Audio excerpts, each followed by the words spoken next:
Hoy les hablaremos sobre los procesos de duelo que resultan más complejos y que podrían resultar como patológicos si no se resuelven de la manera adecuada. Este tipo de duelo ocurre cuando las manifestaciones del duelo normal se intensifican y llegan a un desbordamiento emocional, comprometiendo muchas de las funciones psicológicas, lo cual puede producir conductas desadaptativas o que las personas se queden en un estado de pasividad sin avanzar hacia su resolución. La persona no se orienta hacia la asimilación de la pérdida ni su reorganización de su vida, sino que se quedan los mismos pensamientos y emociones alrededor de la pérdida. Es posible diferenciarlo del duelo normal porque podemos evidenciar que algunas de las tareas del duelo no se han cumplido correctamente o que nos hemos quedado estancados en algunas etapas.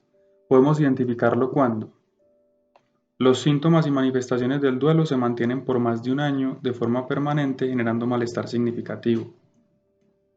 Los síntomas o manifestaciones aparecen semanas o meses después del fallecimiento o nunca aparecen. En el duelo normal, sea inmediatamente después de la pérdida o a los pocos días después. El apoyo social es considerablemente disminuido, inadecuado, pobre o inexistente. La negación se prolonga y deja de ser una estrategia de afrontamiento funcional, ya que después de un tiempo seguimos negando la muerte de ese ser querido.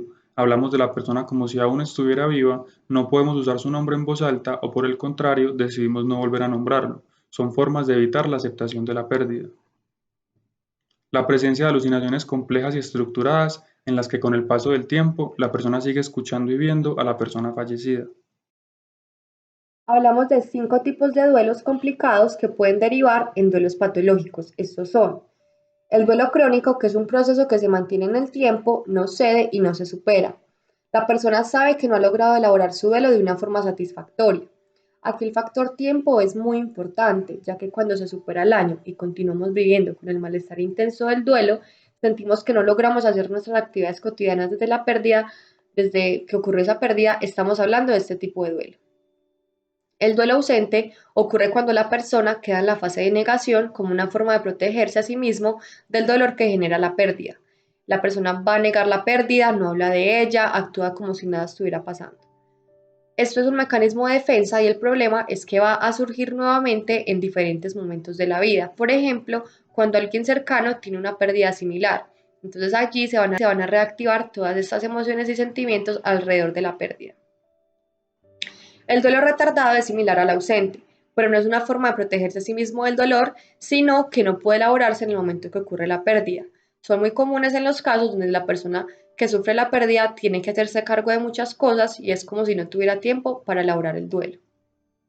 El duelo inhibido ocurre cuando la persona tiene una dificultad en la expresión emocional, lo cual es fundamental para un duelo, por lo que se distancia de la pérdida y más adelante esto se va a asociar con quejas somáticas que terminan enmascarando el proceso del duelo.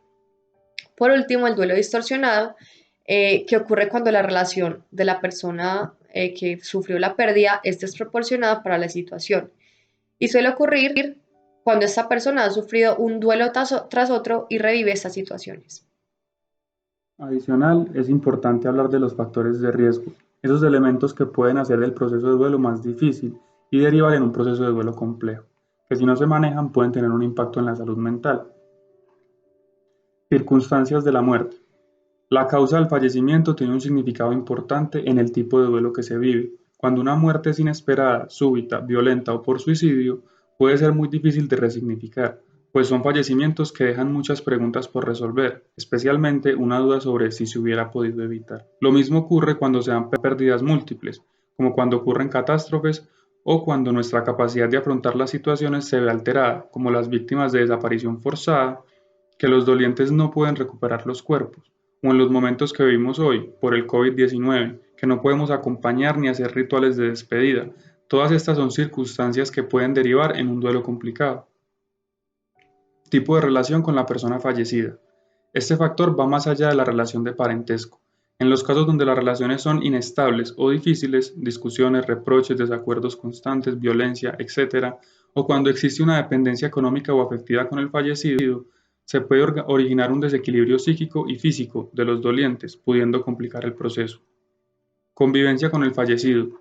En estos casos hay una alteración muy clara en nuestro rol, en las tareas diarias, en la totalidad de nuestra cotidianidad, lo que puede dificultar un poco más el proceso de recuperación y reorganización. Pérdidas acumuladas. Cuando hemos experimentado duelos complicados en el pasado, es probable que se repitan con una nueva pérdida. Personalidad y antecedentes en problemas en salud mental.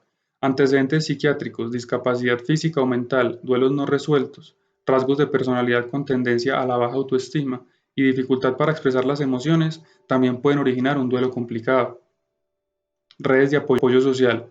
Cuando la persona no cuenta con otros que sienta como apoyo, el dolor por la pérdida no se autoriza o valida, ya que si no se habla del tema con nuestros cercanos, se vive una situación de aislamiento como la actual. Existe una separación de nuestros entornos culturales o religiosos, asuntos fundamentales como expresarse y sentirse acompañado no se pueden dar, complicando el proceso de duelo.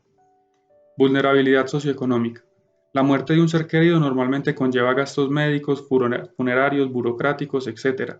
Y si adicionalmente la persona fallecida era un miembro proveedor de la familia, ocurre una disminución en los ingresos, obligando a las familias a adaptarse no solo a la ausencia, sino a la nueva situación económica, generando más estrés y nuevas responsabilidades que pueden terminar por retrasar o inhibir el dolor, lo que deriva en un duelo patológico.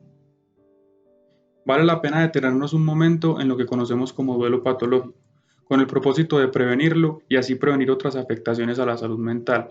Un duelo mal elaborado puede tener consecuencias como trastornos depresivos o de ansiedad, de estrés postraumático, alteraciones graves en el sueño, pensamientos y conductas suicidas, el inicio o incremento de consumo de alcohol y sustancias psicoactivas, también afectaciones físicas como el aumento en el riesgo de enfermedades cardíacas y serias dificultades en las relaciones sociales y familiares, las cuales impactan seriamente la calidad de vida de cada persona.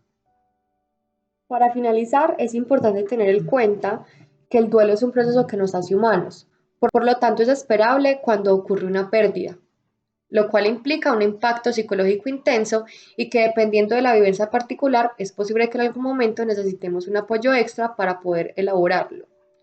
Por eso es tan importante saber que pedir ayuda es señal de salud mental, que cuando buscamos el apoyo por razones instrumentales y emocionales, cuidamos de nuestra salud mental. Por esto, si experimentamos dichas situaciones que pueden complicarnos el proceso, vale la pena dar un grito de auxilio. Recuerda que si te gusta este contenido, suscríbete al canal, dale me gusta a los videos que te interesen y activa las notificaciones.